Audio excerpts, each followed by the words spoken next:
Ça peut peut-être vous paraître inusité comme façon d'accoucher. Ça s'appelle l'hypnonaissance et ça sera de plus en plus répandu dans les années à venir. Pour en savoir davantage, notre collègue Anne Godin va nous faire vivre l'expérience.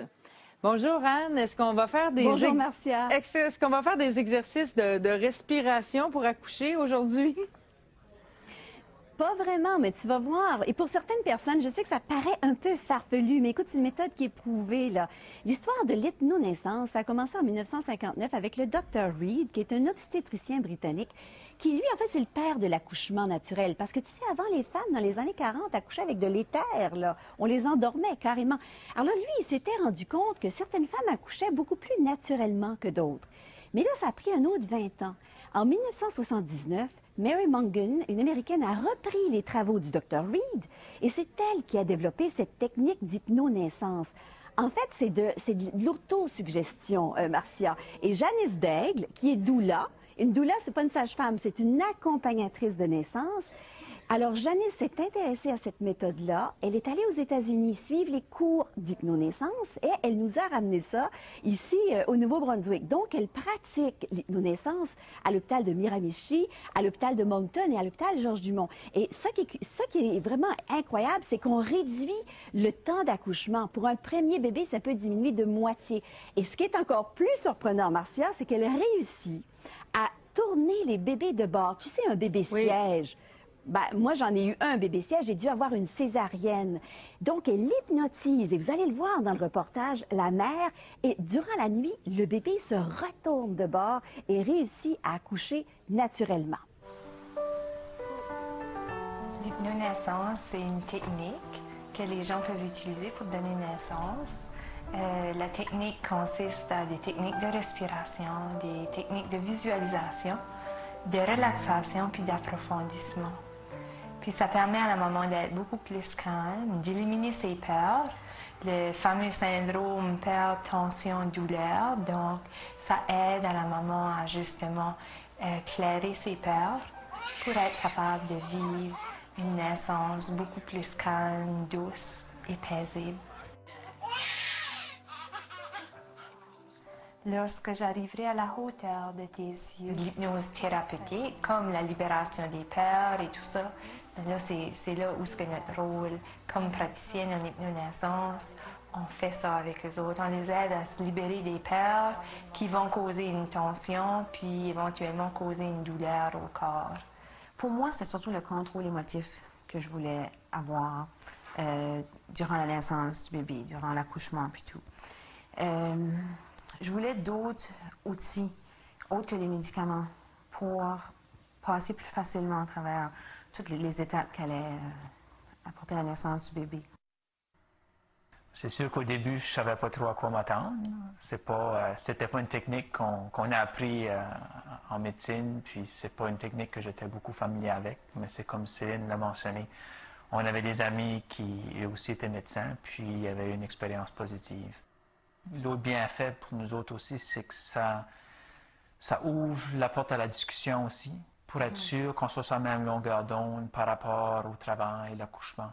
Que des questions peut-être qu'on n'avait pas pensé, de dire ouais, oh c'est vrai, il faudrait peut-être discuter ça ensemble. Qu'est-ce que toi tu veux, qu'est-ce que tu veux pas, de sorte que quand on arrive là, on est prêt, on a déjà discuté de ça, on est sur la même longueur d'onde. C'est un travail qu'on fait avant même d'arriver à la naissance aussi, c'est toute cette préparation-là qui t'implique beaucoup, et non juste moi à tout faire le travail, tout faire le cheminement si on veut. On le fait à deux. Janice, elle intègre le conjoint dans l'équipe, donc c'est vraiment le couple avec le bébé qui s'en vient.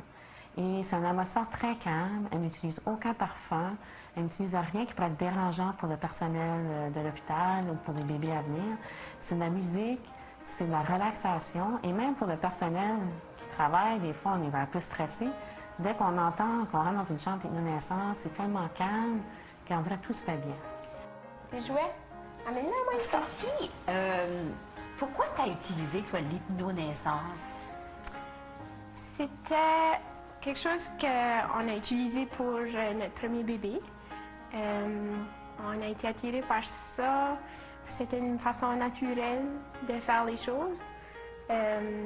C'était pour essayer d'éviter les choses médicales.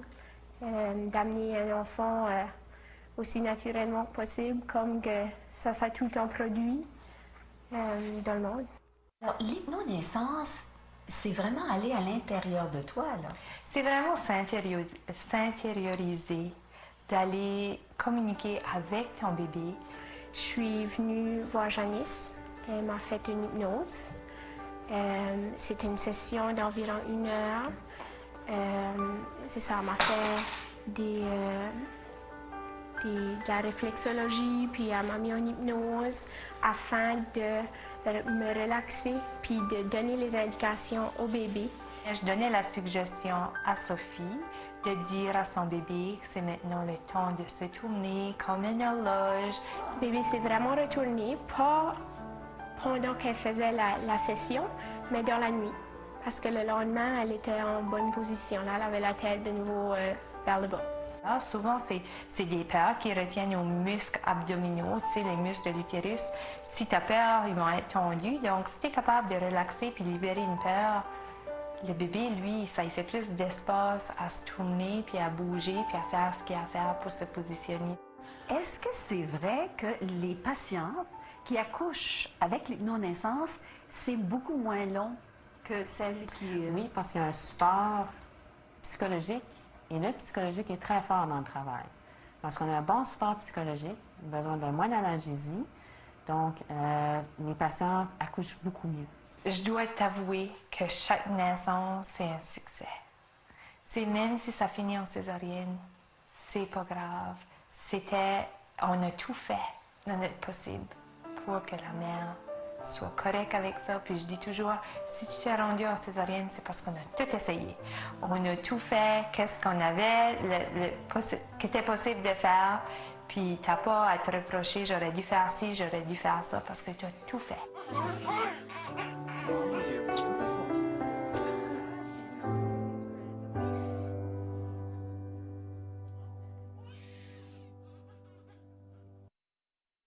Wow, merci beaucoup, Anne. Quelles belles images. On ne peut pas voir un reportage sur un accouchement sans pleurer, hein? Je ne sais pas si tu es comme moi.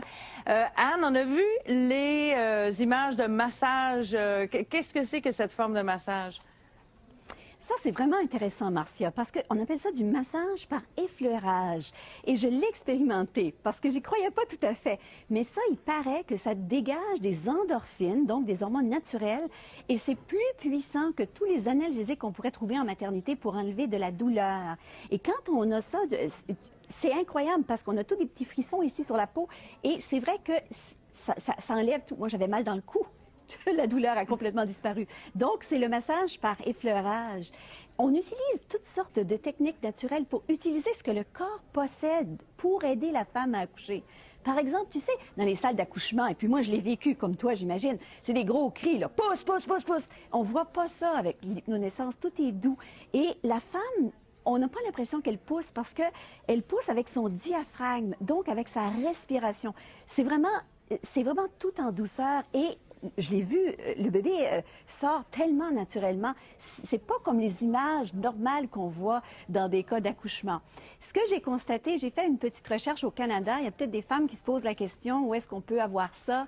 Au Québec, dans certains hôpitaux de Montréal, à Trois-Rivières et à Québec, on a des gens, des doulas, un peu comme Janice Daigle, qui pratiquent l'hypnonaissance. Mais on pourrait vérifier auprès de son médecin s'il y a des femmes enceintes qui nous écoutent ou des femmes peut-être qui pensent à donner naissance. Où est-ce que ça existe? Est-ce que ça existe chez nous, cette technique-là? Mais je t'assure, ma chère Marcia, que si j'avais à accoucher à nouveau, j'utiliserais l'hypnonaissance.